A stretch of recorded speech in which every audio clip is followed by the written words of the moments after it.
നമസ്കാരം. ലോക്സഭാ തെരഞ്ഞെടുപ്പിന്റെ മൂന്നാം ഘട്ടത്തിന് തുടക്കമായിരിക്കുന്നു. പ്രധാനമന്ത്രി നരേന്ദ്രമോദിയുടെ സ്വന്തം തട്ടകമായ ഗുജറാത്തിലെ 25 സീറ്റുകളടക്കം 93 മണ്ഡലങ്ങളാണ് ഈ ഘട്ടത്തിൽ വിധിയെഴുതുന്നത്. എന്തായാലും എല്ലാ ആളുകളും ഉറ്റുനോക്കുന്ന ഒരു സംസ്ഥാനം ഗുജറാത്ത് തന്നെയാണ്. കാരണം പ്രധാനമന്ത്രി നരേന്ദ്രമോദിയുടെയും കേന്ദ്ര ആഭ്യന്തര മന്ത്രി അമിത്ഷായുടെയും ഒക്കെ സ്വന്തം തട്ടകമാണ് ഗുജറാത്ത്. 1995 മുതൽ 3 പതിറ്റാണ്ടോളമായി കേവല ഭൂരിപക്ഷത്തോടെ സംസ്ഥാനത്ത് അധികാരത്തിലുള്ള പാർട്ടി കൂടിയാണ് BJP. കഴിഞ്ഞ 2 ലോക്സഭാ തെരഞ്ഞെടുപ്പുകളിലും BJP ഗുജറാത്ത് തൂത്തുവാരുന്ന കാഴ്ചയ്ക്ക് രാജ്യം സാക്ഷ്യം വഹിച്ചതാണ്.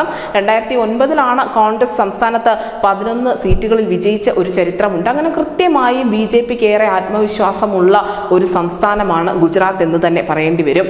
സംസ്ഥാനത്ത് ആകെയുള്ള 26 സീറ്റുകളിൽ ഒരിടത്ത് ഇതിനോടകം തന്നെ BJP വോക്ക് ഓവർ നേടിക്കഴിഞ്ഞു. കോൺഗ്രസ് സ്ഥാനാർത്ഥിയുടെ പത്രിക തള്ളുകയും മറ്റ് BJP ഇതര സ്ഥാനാർത്ഥികൾ പത്രിക പിൻവലിക്കുകയും ചെയ്തതോടുകൂടിയാണ് സൂററ്റിൽ BJP സ്ഥാനാർത്ഥിയുടെ മുകേഷ് ദലാലിനെ വിജയിയായി പ്രഖ്യാപിച്ചത്.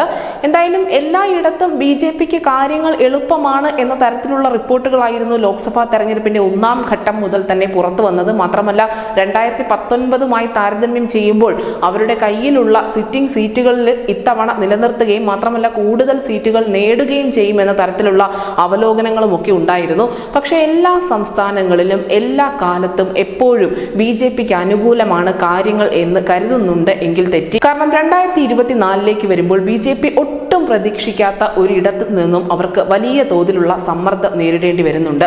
മറ്റെങ്ങുമല്ല, മോദിയുടെ സ്വന്തം തട്ടകമായ ഗുജറാത്തിൽ തന്നെയാണ്. ചില വെല്ലുവിളികൾ ഗുജറാത്തിലും മറ്റ് ചില സംസ്ഥാനങ്ങളിലും BJPക്ക് ഉണ്ട് എന്നത് യാഥാർത്ഥ്യമാണ്.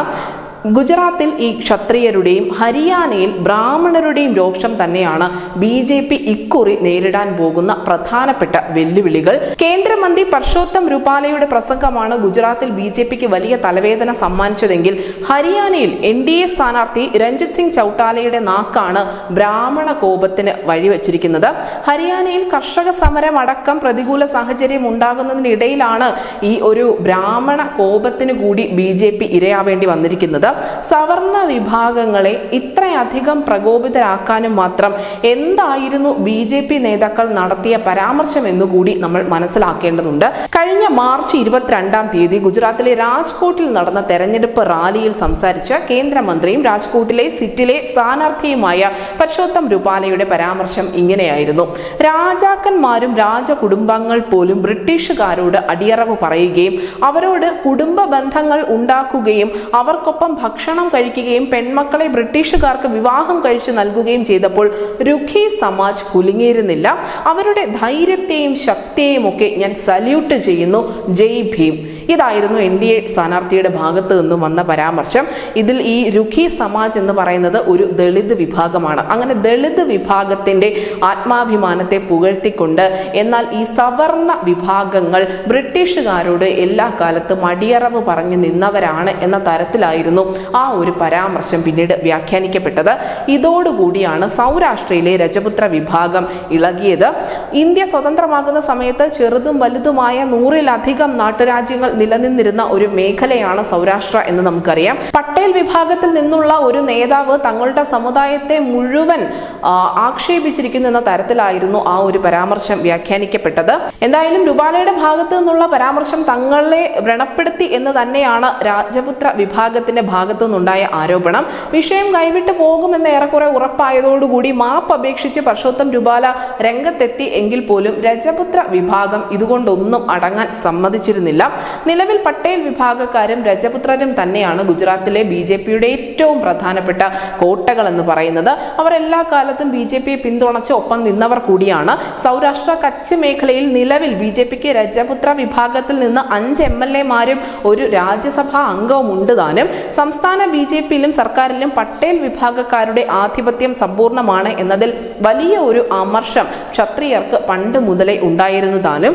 ഇതിൽ രജപുത്രരെ പിണക്കുന്നത് സംസ്ഥാനത്ത് തിരിച്ചടിയാകാനുള്ള ഒരു സാധ്യതയുണ്ട് എന്ന് തന്നെയാണ് വിലയിരുത്തപ്പെടുന്നത്. ഇനി ഹരിയാനയിലേക്ക് വരികയാണെങ്കിൽ ഹരിയാനയിൽ ബ്രാഹ്മണരാണ് ഇവിടെ പ്രതിഷേധവുമായി രംഗത്തുള്ളത്. രഞ്ജിത് സിംഗ് ചൗട്ടാലയുടെ നാവാണ് BJPയെ ഇക്കുറി പ്രതിരോധത്തിലാക്കിയിരിക്കുന്നത്. ബ്രാഹ്മണർ അനാവശ്യമായി ജാതി വ്യവസ്ഥ സൃഷ്ടിച്ചതുകൊണ്ടാണ് സമൂഹത്തിൽ ഇപ്പോഴും കലാപങ്ങൾ തുടരുന്നത് എന്നായിരുന്നു ചൗട്ടാല നടത്തിയ വിവാദ പ്രസ്താവന. 6% ഹരിയാനയിലെ ബ്രാഹ്മണരുടെ ജനസംഖ്യ എങ്കിൽ പോലും സംസ്ഥാനത്ത് അവർക്കുള്ള ആധിപത്യത്തെ ഒട്ടും കുറച്ചു കാണാൻ സാധിക്കില്ല. ജാട്ട് വിഭാഗത്തിന്റെ വോട്ട് ഹരിയാനയിൽ BJPയെ തുണയ്ക്കുന്നുണ്ട്. ഇത്തവണ പക്ഷേ കർഷക സമരത്തിന്റെ അലയൊലികൾ പ്രതികൂലമായി ബാധിച്ചേക്കാം എന്നത് മുന്നിൽ കണ്ടുകൊണ്ടാണ് ജാട്ട് വിഭാഗത്തിന് പുറത്തു നിന്നുള്ള OBC വിഭാഗക്കാരനായ സൈനിയെ അവിടെ മുഖ്യമന്ത്രിയാക്കിയത്. ഹരിയാനയിൽ 25% വരുന്ന ജാട്ട് വിഭാഗം BJPക്കും JJPക്കും ഒപ്പം എല്ലാ കാലത്തും നിലകൊണ്ടിട്ടുണ്ട്. നരേന്ദ്രമോദിയുടെ വരവിന് ശേഷമാണ് ഈ ജാട്ട് വിഭാഗത്തിനിടയിൽ BJPക്ക് വലിയ രീതിയിൽ തന്നെ സ്വാധീനം ഉറപ്പിച്ചു നിർത്താൻ സാധിച്ചത്. ഇതോടെ സവർണ വിഭാഗങ്ങൾക്കിടയിൽ മാത്രം ഒതുങ്ങി നിന്നിരുന്ന അല്ലെങ്കിൽ അവർക്കിടയിൽ മാത്രം അംഗീകാരം ഉണ്ടായിരുന്ന പാർട്ടി ജാട്ട് വിഭാഗങ്ങളുടെ കൂടി സ്വന്തമാകുകയായിരുന്നു. ജാട്ട് വിഭാഗങ്ങൾ പാർട്ടിക്കുള്ളിൽ പ്രബല ശക്തിയായി മാറുകയായിരുന്നു. ജാട്ടുകളെ കൂടെ നിർത്താൻ തുടങ്ങിയത് മുതൽ ഈ സവർണർ അകന്നു തുടങ്ങിയിരുന്നു എന്നുകൂടി നമ്മൾ മനസ്സിലാക്കേണ്ടതുണ്ട്. അതുകൊണ്ട് തന്നെ ഈ സവർണ വോട്ടുകളൊക്കെ തിരികെ പിടിക്കാനുള്ള എല്ലാ നീക്കങ്ങളും ഹരിയാനയിൽ BJP വളരെ ഊർജിതമായി നടത്തി വരികയായിരുന്നു. അതിനിടയിലാണ് ചൗട്ടാലയുടെ ഭാഗത്ത് നിന്നും ഇത്തരത്തിലുള്ള ഒരു പരാമർശം ഉണ്ടായതും അത് ഒരു വലിയ ബൂമറാങ് പോലെ BJPക്കെതിരെ വന്നതും. എന്തായാലും നേതാക്കളുടെ നാവുപിഴ തന്നെയാണ് എല്ലാത്തിനും കാരണമായി നമുക്ക് പറയാൻ സാധിക്കുന്നത്. പ്രത്യേകിച്ചും ജാതി രാഷ്ട്രീയത്തിന് കൃത്യമായ മേൽക്കൈയുള്ള ഭൂമികയാണ് ഈ ഗുജറാത്തും ഹരിയാനയും എന്നൊക്കെ പറയുന്നത്. അതുകൊണ്ട് തന്നെ ഇവിടെ ജാതികളെ മാറ്റി നിർത്തിക്കൊണ്ട് ഒരിക്കലും രാഷ്ട്രീയം സാധ്യമല്ല. എല്ലാ രാഷ്ട്രീയ പാർട്ടികളും അവിടെ നിലനിൽക്കുന്നത് ജാതി വോട്ടുകളുടെ അടിസ്ഥാനത്തിൽ തന്നെയാണ്. എന്തൊക്കെ വികസനം എത്തിച്ചാലും എന്തൊക്കെ പുരോഗമനം പറഞ്ഞാലും ഏറ്റവും ഒടുവിൽ പോളിംഗ് ബൂത്തിലേക്ക് പോകുമ്പോൾ അവർ ചിന്തിക്കുന്നത് ജാതി അടിസ്ഥാനത്തിൽ തന്നെയായിരിക്കും എന്ന കാര്യത്തിൽ ഒരു തർക്കവുമില്ല. എന്തായാലും BJPയുടെ പ്രധാനപ്പെട്ട നേതാക്കളെല്ലാം തന്നെ തങ്ങളിൽ നിന്നും അകന്നുപോയ സവർണ വിഭാഗത്തെ കൂടുതൽ അടുപ്പിച്ചു നിർത്താനുള്ള ശ്രമങ്ങൾ തുടരുന്നതിനിടയിലാണ് ഇത്തരത്തിൽ ഈ നേതാക്കളുടെ ഭാഗത്തു നിന്നും വളരെ അധികം ഗൗരവതരമായ നാവുപിഴ ഉണ്ടായിരിക്കുന്നത്. ഈ നാവുപിഴയൊക്കെ മോദി മാജിക് എങ്ങനെ അപ്രത്യക്ഷമാക്കും എന്നത് കാത്തിരുന്ന് കാണേണ്ട കാഴ്ച തന്നെയാണ്. നിലവിൽ എന്തായാലും ഗുജറാത്തിലും ഹരിയാനയിലും ഈ വിഭാഗങ്ങൾ കൃത്യമായ ഒരു നിലപാടെടുത്തിട്ടുണ്ട്. അവർ കൃത്യമായ പ്രതിഷേധം രേഖപ്പെടുത്തിയിട്ടുണ്ട്. രണ്ടിടത്തും നേതാക്കൾ മാപ്പ് പറഞ്ഞുവെങ്കിൽ പോലും ആ മാപ്പിൽ ഇവരുടെ രോക്ഷം തണുത്തോ ഇല്ലയോ എന്നറിയാൻ ജൂൺ 4 വരെ കാത്തിരിക്കേണ്ടതുണ്ട്.